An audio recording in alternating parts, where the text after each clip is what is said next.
A lot of people have asked me why I spend so much time reading ancient history and why we spend so much time talking about it on this show. It's because the faith of the Bible is a historical faith, and you really can't grasp what the Bible says unless you get context. So, today on Authentic, I'm going to talk about what you need to know about first century Palestine and what it might say about your faith and mine today.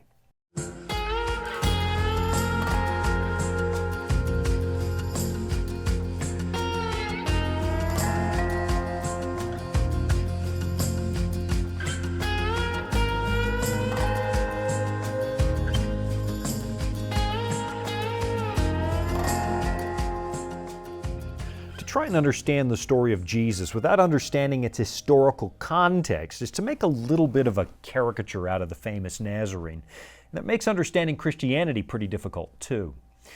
Personally, I have a fear that our generation is becoming somewhat historically illiterate, and once we lose our historical roots, we become prone to a couple of serious problems. First of all, we lose sight of the fact that the Christian faith is distinctly historical, a system of belief that continues a story that comes from the Jews. It's a story where a personal God is accomplishing His purposes by acting in our history. Secondly, without historical context, it becomes tempting to jettison elements of our faith we think are superfluous or even silly because we lack a good understanding of how those elements of the faith got there in the first place. The story of Jesus, as you find it in the Gospels, takes place under Roman occupation, an imperial nation that some people consider the world's first truly totalitarian empire. The Romans required you to be submissive, even though in some respects they granted conquered people quite a bit of freedom, especially when it came to religion. As a new subject of the Roman Empire, you were allowed to keep your own faith, as long as you also acknowledge the Roman emperor to be a god. Now, to be perfectly clear, very few people actually thought the emperor was some kind of deity because, after all, a lot of the most powerful people in Rome knew the emperor when he was a kid, and they knew full well that he was just as human as anybody else. But symbolically, the emperor represented the very spirit of Roma, the spirit of the empire. And so adding the emperor to your list of gods became a symbol of loyalty to the Romans. Of course, this presented all kinds of problems for the Jews because they would not and could not acknowledge any god but the God of Abraham, Isaac, and Jacob. The first commandment in their moral law said, after all, "You shall not have any gods before me." And so venerating the emperor, that was strictly off limits. That made the Jews a bit of a sticky problem for the Romans because other nations had no trouble adding the emperor to their pantheon. Because when you already have a dozen gods, what's one more?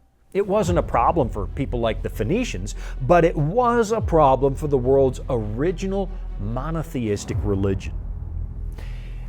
Add to that the troubled history that other conquerors faced when they came to the Holy Land and the indignities that Jews suffered at the hands of other empires, and the Romans found the Jews to be, well, let's say more than a handful.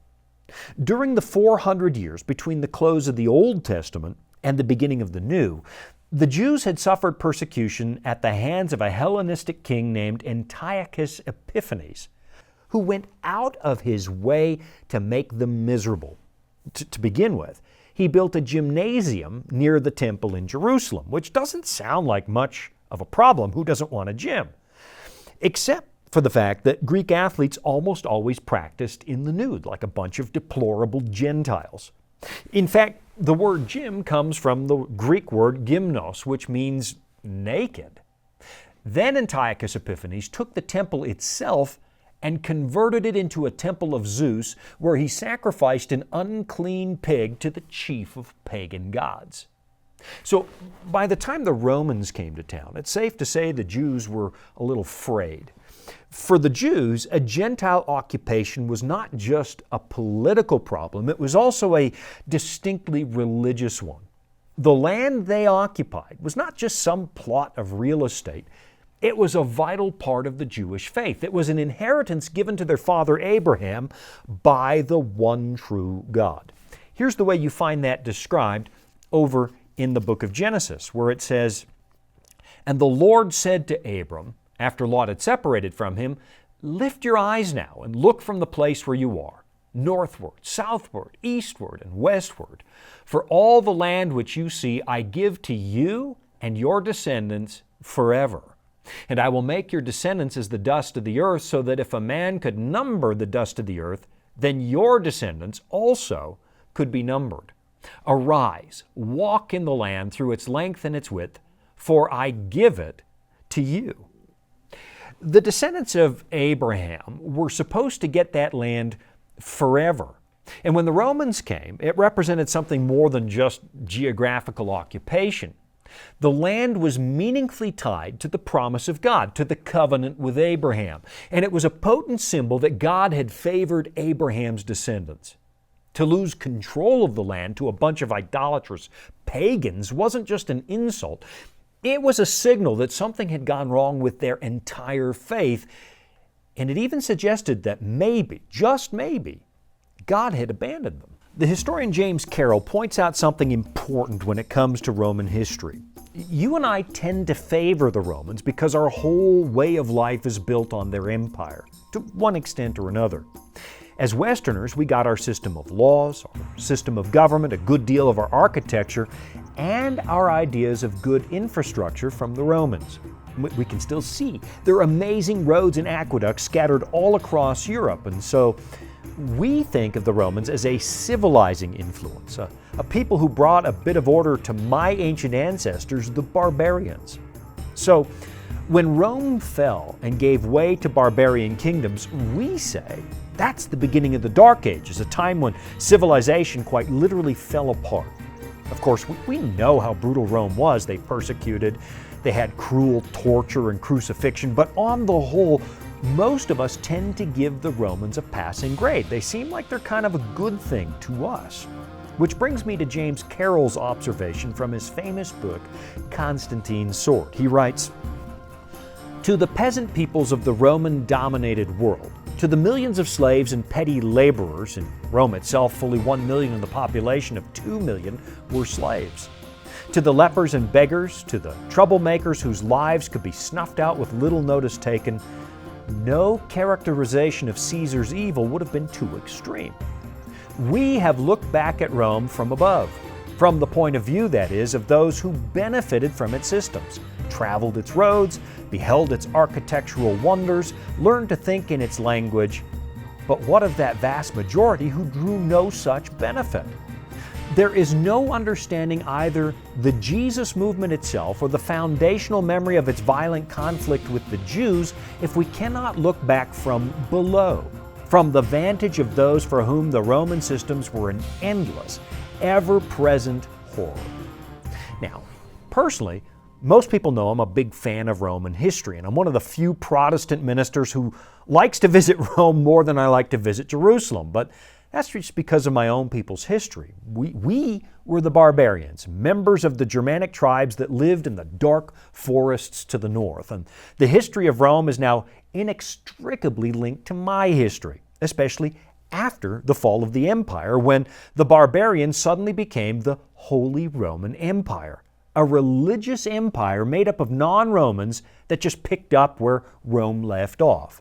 So I'll admit, even though the Romans were pretty brutal to my ancestors, I still tend to see them with rose-colored glasses and kind of a begrudging sense of admiration. But you know, historically, James Carroll is right. For the people who lived in Palestine during the first century, Rome was pretty much a non-stop horror show, to the point where the Romans once crucified something like 2,000 resistors on the hillsides around Jerusalem, just leaving their bodies to rot in the sun. And it's not just James Carroll who makes that observation. There was an ancient Hebrew prophet who knew exactly what the Romans would be like hundreds of years before the Roman Empire even existed. And I'll be right back after this to show you what I'm talking about. Dragons, beasts, cryptic statues. Bible prophecy can be incredibly vivid. and confusing. If you've ever read Daniel or Revelation and come away scratching your head, you're not alone. Our free Focus on Prophecy guides are designed to help you unlock the mysteries of the Bible and deepen your understanding of God's plan for you and our world. Study online or request them by mail and start bringing prophecy into focus today. In the 7th chapter of Daniel, a young Hebrew captive living in Babylon experiences this really strange vision where he sees odd-looking animals coming up out of the sea. It's absolutely fascinating, and here's the way he records it. Daniel 7 verse 1. In the first year of Belshazzar, king of Babylon, Daniel had a dream and visions of his head while on his bed. Then he wrote down the dream, telling the main facts. Daniel spoke, saying, I saw in my vision by night, and behold, the 4 winds of heaven were stirring up the great sea. And 4 great beasts came up from the sea, each different from the other. So let's get a little context for this, because this is really, really important. This is not just some senseless nightmare somebody had because they ate too much before bedtime. This is a deeply and profoundly symbolic vision. Belshazzar was the last reigning king of Babylon, or to be more accurate, he was actually just a vice-regent because his father Nabonidus was the king. But Dad liked to go out fighting wars instead of sitting on the throne, so what he did was install his son Belshazzar in the palace instead of him. Now, for those of you who know the story, you'll remember it was Belshazzar who threw a massive party the night that Babylon fell to the Persian army. And what that means for us right now in Daniel chapter 7 is we know this dream is taking place near the very end of the Babylonian Empire. Daniel finds himself standing on the shore, and he's watching the winds of heaven churn up the sea, kind of creating massive white caps and waves. And in the biblical world, the wind was a symbol of warfare and political turmoil. As the water gets more and more violent, suddenly 4 strange-looking animals walk up onto the beach, one after the other. So what in the world would that represent? It represents international warfare in the ancient world, where pagan Gentile empires tried to seize power from each other and establish themselves as the world's dominant superpower. To the Jews, God's promised land, the land that the Romans would eventually call Palestine because of the Philistines who lived there, that land was an island of God's promise in the middle of this violent Gentile sea. To the Jews, the sea was the Gentiles. I'll show you what I mean. Listen to this passage from Psalm 144 where David is praying, and he says in verse 7, "Stretch out your hand from above. Rescue me and deliver me out of great waters from the hand of foreigners." So the great waters are the troublesome foreigners that surround the land of promise. Here's another example now from the book of Isaiah chapter 17 where it says, "Woe to the multitude of many people who make a noise like the roar of the seas, and to the rushing of nations that make a rushing like the rushing of mighty waters." What Daniel is witnessing in Daniel chapter 7 is a series of Gentile nations coming up on the shores of God's promised land, and they're about to dominate the children of Abraham. And the reason this is allowed to happen is because way back when, after God established the Israelites in the land of promise, they started wishing they could be like the other nations, like the Gentiles, to the point where they actually demanded a human king. Now that was not part of God's original design. What He wanted was a nation of people who answered directly to Him, and the role of human leadership was simply to point people to the will of God. But when it looked like the prophet Samuel was going to die, God's people kind of panicked about an apparent vacuum of leadership that was coming, one that would be left behind by his death, and so they demanded a king. And here's what God said about that request over in 1 Samuel chapter 8. It says, "And the Lord said to Samuel, Heed the voice of the people in all that they say to you, for they have not rejected you, but they have rejected me, that I should not reign over them." So, from God's perspective, the request for a human monarch was actually a rejection of God's right to govern His people directly. And because God does not force people to love Him, He gave these people what they wanted. And the inevitable result of human leadership was corruption and wickedness. And it got so bad that eventually God allowed the Babylonians to come and sack the city of Jerusalem and destroy the temple and take his people captive. That's how the prophet Daniel gets to Babylon in the first place. And now he sees the future of God's people, and it is not a happy story. They wanted human leadership, and they're going to get exactly what they asked for. They want it to be like the Gentiles, so they're going to be living with Gentile domination until the very end of time. One kingdom after another is going to walk up onto the shore of the Promised Land. Now, the first animal Daniel sees in chapter 7 is a lion with eagle's wings, a rather well-known symbol for the Babylonian Empire. In fact, if you go to the British Museum or the Pergamon Museum in Berlin, you'll find all kinds of examples of winged lions that came straight out of Babylon. After that, we get a bear that's raised up on one side with 3 ribs in its mouth. And it was during the reign of Belshazzar that the Persians came and sacked the city of Babylon and then went on to build the world's first truly international empire. Now, the most likely reason this bear is lopsided is because the Persian Empire itself was lopsided. It was a coalition between the Medes and the Persians, and the Persians were more easily the dominant half. The 3 ribs in its mouth, probably the 3 provinces of Babylon: Babylon, Egypt, and Lydia. Then we get a 4-headed leopard with 2 sets of wings, and that represents the Macedonians or the Greeks who conquered the Persians under Alexander the Great. Of course, in time, Alexander died, and his empire was divided among his 4 generals, which is why we suddenly have a 4-headed beast. And on a side note, we know the Greeks demanded that their subjugated peoples learn to read and speak Greek, which is why it became the universal language of learning even for the early Roman Empire, which is why the New Testament was composed in Greek, even though it was written during the Roman period. Then we get the 4th beast, which of course would be the Romans. And here's where I want to slow down a bit and read the description carefully, because it completely anticipates the reality of living in 1st century Palestine.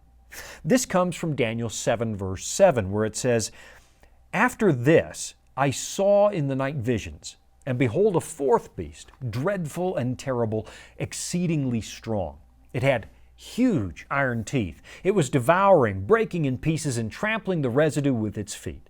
It was different from all the beasts that were before it, and it had 10 horns."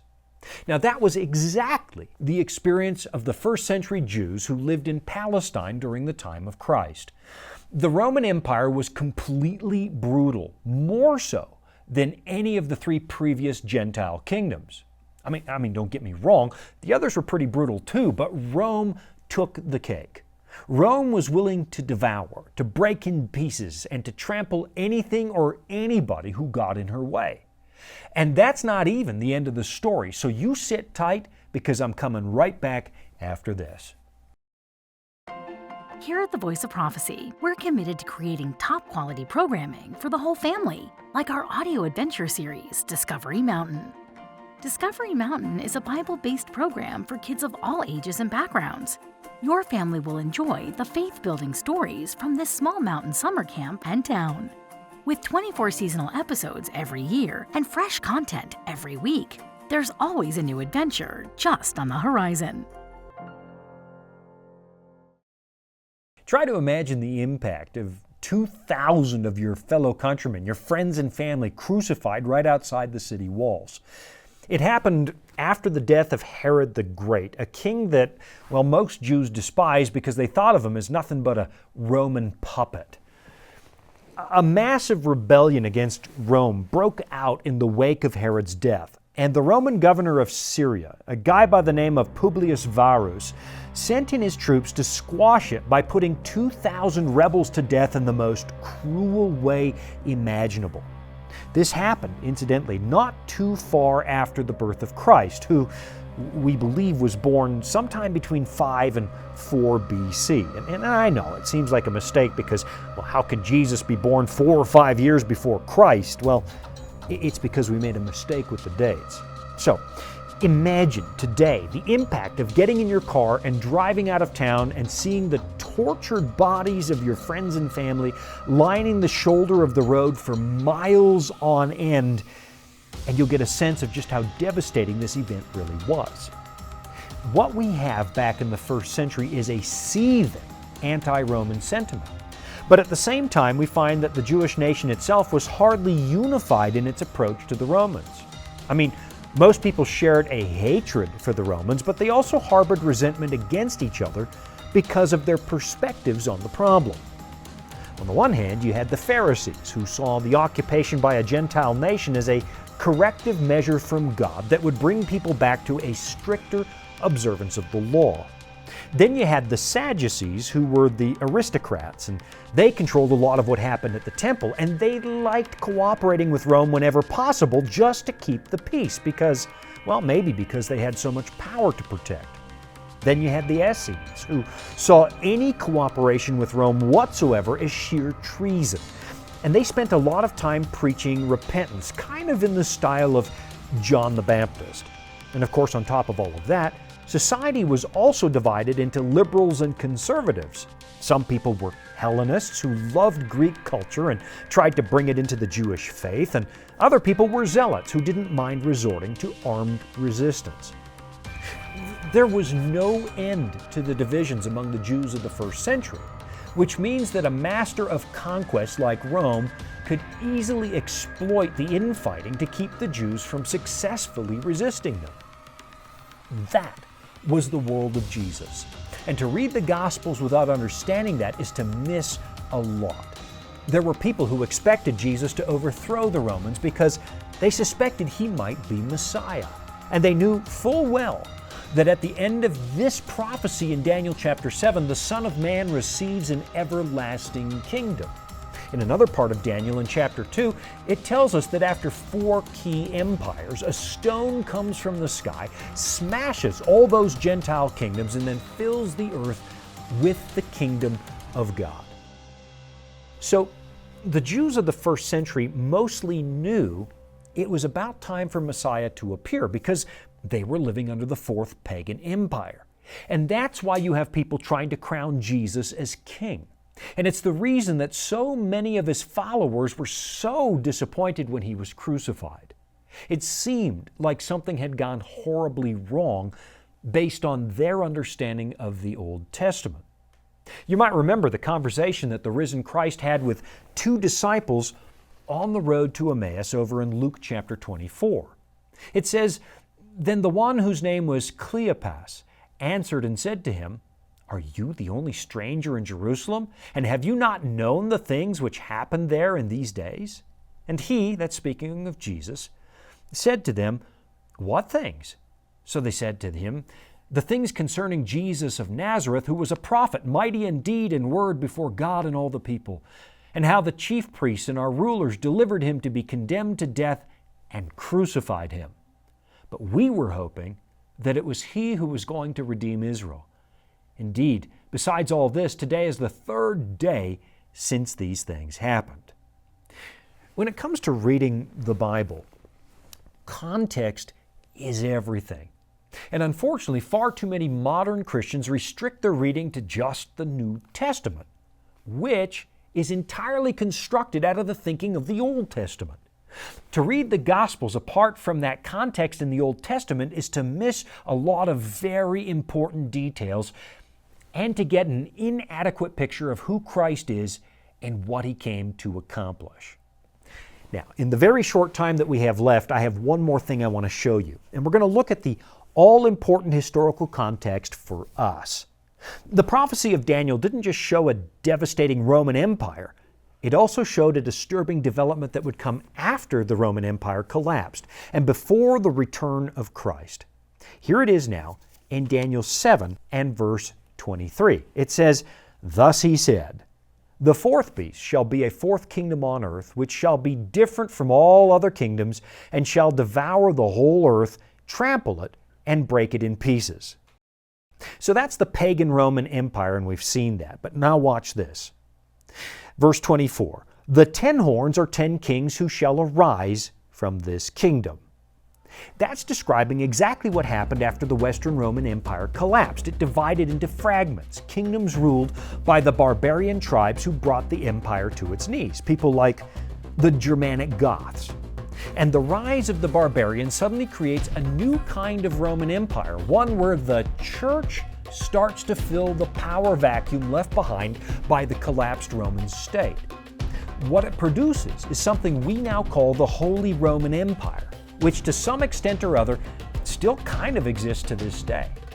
And at the peak of power, as the church in Europe laid claim to the political power of the failed Roman state, it started to behave in reprehensible ways, something all of us read about in history class, and something that every Bible-believing Christian should be willing to admit. Even though we claimed the name of Christ, we started confiscating the property of people we called heretics, and we started burning books and even burning people, and Daniel saw that coming too in verse 24. And another shall rise after them. He shall be different from the first ones, and shall subdue 3 kings. He shall speak pompous words against the Most High, shall persecute the saints of the Most High, and shall intend to change times and laws. The philosopher Santayana once famously said, "Those who do not learn from history are doomed to repeat it." And you know something? He's absolutely right. It's one thing to miss details in the New Testament because we lack historical context. It's another to repeat the kinds of atrocities committed by the Roman Empire for the very same reason. We like to call the time after the collapse of Rome the Dark Ages, and it certainly fits. Not only did we lose things like culture and learning, we also forgot what the Roman Empire did to God's people in the past. And once we achieved a little bit of power, we started to do the very same things. I'll be right back after this. Life can throw a lot at us. Sometimes we don't have all the answers. But that's where the Bible comes in. It's our guide to a more fulfilling life. Here at the Voice of Prophecy, we've created the Discover Bible Guides to be your guide to the Bible. They're designed to be simple, easy to use, and provide answers to many of life's toughest questions. And they're absolutely free. So jump online now, or give us a call and start your journey of discovery. It's easy to point to the pagan Romans and condemn them as the merciless brutes that they were, and frankly, they would deserve it. But if you read the whole story, the prophetic context, you read everything in this book, you discover we're no better. The moment the church in the West had a little bit of power, we just picked up where the Romans left off and we behaved abysmally. And the sad thing is this: if we had paid attention to context, if we had continued reading the entire Old Testament and paid attention to the prophecies of Daniel, we would have seen the warning. We would have seen it coming. This is why it is so important to compare everything you're going to choose to believe, not against human opinion, but against this book.